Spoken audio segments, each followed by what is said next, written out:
Draw the graph showing the variation of potential energy and kinetic energy for block attached to a spring which obeys Hooke's law. हम जानते हैं कि Hooke's law ये होता है, वैसे एग्जैक्टली देखें तो Hooke's law ये नहीं होता, पर हमें 11वीं क्लास में पढ़ाया जाता है कि Hooke's law है। पर मेरी बात मान लें कि Hooke's law नहीं होता, ठीक है। मैं Hooke's law बताऊंगा आपको जब बल्क प्रॉपर्टी पढ़ाऊंगा, तब पढ़ाऊंगा Hooke's law, इसलिए मैं बचता हूँ ये कहने से कि ये Hooke's law है। ये Hooke's law नहीं है, Hooke's law का एक मान लीजिए करोडरी है। एनीवेज, सो स्प्रिंग फोर्स की बात करेंगे तो माइनस आ जाएगा, और आप जिस फोर्स से खींच रहे हैं तो प्लस ही रहेगा। तो हमें दिखाना है कि ग्राफ बनाना है हमको। मान लीजिए स्प्रिंग है और इससे आपने एक ब्लॉक लगा दिया, ठीक है। और आपने मान लीजिए ब्लॉक को खींचा तो स्प्रिंग थोड़ी ढीली हो गई, एक्स की दूरी पर खींचा, यहाँ पे आ गया ब्लॉक, यहाँ से एक्स, तो आपने कितनी एनर्जी, यहाँ पे कितनी एनर्जी हो जाएगी, हमने पहले प्रूफ किया हुआ है डेरिवेशन हाफ के एक्स स्क्वायर। और अगर आपने कंप्रेस कर दिया, यहाँ ब्लॉक आ गया इधर की तरफ एक्स, तो भी इसमें एनर्जी फिल हो जाएगी हाफ के एक्स स्क्वायर। एक बहुत इंपॉर्टेंट बात जान लें, जब भी आप सिस्टम के साथ कुछ ऐसा करते हैं जो सिस्टम खुद कभी अपने आप नहीं करेगा, हमेशा एनर्जी इंक्रीज होगी, हमेशा।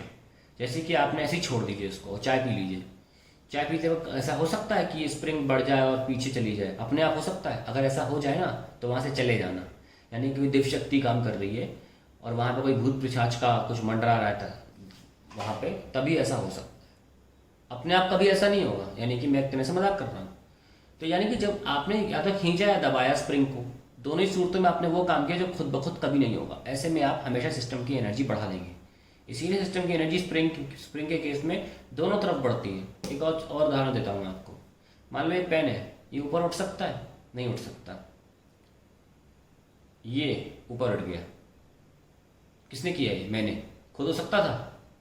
भाई रात का इतने सुबह का 4 बज रहा है, क्या पता पिशाचों का डेरा हो यहाँ पे उठ जाए, वो अलग बात है। लेकिन अभी खुद तो नहीं उठा ना, तो हमने उठा दिया।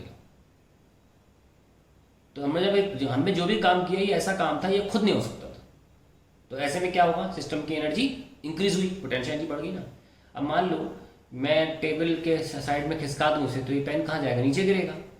ये नीचे गिरना क्या है? ये खुद हो रहा है। अब नीचे गिरना खुद तय है, कौन कर रहा है? ग्रेविटी। जब जो चीज़ खुद होती है उसमें एनर्जी कम हो जाती है। और ये केमिस्ट्री पढ़ाया जाता है बड़ी डिटेल में, क्या कि हर चीज़ स्टेबिलिटी की तरफ जाना चाहती है। केमिकल रिएक्शंस जो होती हैं वो सिर्फ इसीलिए होती हैं क्योंकि स्टेबिलिटी उनकी उस तरफ जाने की है। इस तरीके से इसकी स्टेबिलिटी कहाँ है? Low energy. इसलिए देखो जब मैं छोड़ता हूँ तो नीचे जाता है, ऊपर नहीं जाता। तो जब भी सिस्टम के साथ कुछ ऐसा किया जाए जो सिस्टम खुद नहीं करेगा, उसे कहते हैं इंक्रीज कर दी आपने एनर्जी। ध्यान रखना है इस बात का, बहुत इंपॉर्टेंट बता रहा हूँ मैं ना। हमने एनर्जी बता दी, तो x इक्वल टू 0 पर जो एनर्जी है वो 0 है, पोटेंशियल एनर्जी। पर जब एक बार आप यहाँ पे लाके छोड़ दोगे, छोड़ दिया, तो यहाँ से क्या होगा? पोटेंशियल एनर्जी यहाँ मैक्सिमम है, यहाँ पे क्या है? मैक्सिमम है। और यहाँ काइनेटिक एनर्जी क्या है? 0 है। तो जब पोटेंशियल एनर्जी यहाँ से यहाँ जाएगा स्प्रिंग, तो यहाँ पर पोटेंशियल एनर्जी पूरी तरीके से यू मैक्स से कहाँ हो चुकी होगी? 0 की तरफ। तो हमने conservation of principle of energy पढ़ा था, कंजर्वेशन ऑफ एनर्जी। उसमें कहता है कि energy can neither be created not destroyed, it can only be transform from one form to another. अगर यू मैक्स 0 हो गया तो डेफिनेटली ये एनर्जी किसी और फॉर्म में गई होगी। हमने 3 प्रकार की एनर्जी पढ़ी थी, डिसिपेटेड, काइनेटिक, पोटेंशियल। और कोई एनर्जी नहीं पढ़ी हमने। मोटा तौर पे ये 3 एनर्जीज होती हैं। डिसिपेटेड हम यहाँ पे बात नहीं कर रहे हैं उसकी, ठीक है। हम बात कर रहे हैं केवल काइनेटिक, पोटेंशियल, 2 ही बची हैं उसके केवल। तो अगर यू मैक्स से यू 0 हुआ होगा तो डेफिनेटली सारी एनर्जी कहाँ गई होगी? के में। तो आप काइनेटिक एनर्जी को भी हाफ के एक्स स्क्वायर लिख सकते हैं, क्योंकि पूरी हाफ के एक्स स्क्वायर थी।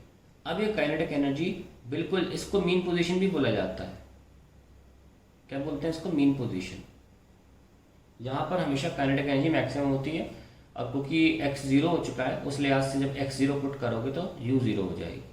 अब अपनी काइनेटिक एनर्जी का इस्तेमाल करेगा ये, और जितना जा सकता था वहाँ जाएगा। तो ये it will overshoot this point and then ये अपना इस्तेमाल करेगा, फिर से u मैक्स पर पहुँच जाएगी, विच इज़ के एक्स स्क्वायर।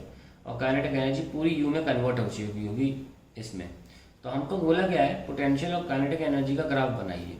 तो हमारे पास ग्राफ के लिए क्या है कि x इक्वल टू 0 पर x इक्वल टू 0 पर u क्या है, 0 है, और k क्या है, हाफ के एक्स स्क्वायर, और x इक्वल टू मान ले कोई एक्सट्रीम ले लें a, फिक्स्ड पॉइंट ले लेते हैं a। u यहाँ पर मैक्सिमम है जो कि हाफ के एक्स स्क्वायर के बराबर है, और यहाँ पे k 0, और फिर x इक्वल्स टू -a पर भी यही कहानी है, u मैक्सिमम है यानी कि लेफ्ट साइड, और जो काइनेटिक एनर्जी है वो 0 थी, और यहाँ पे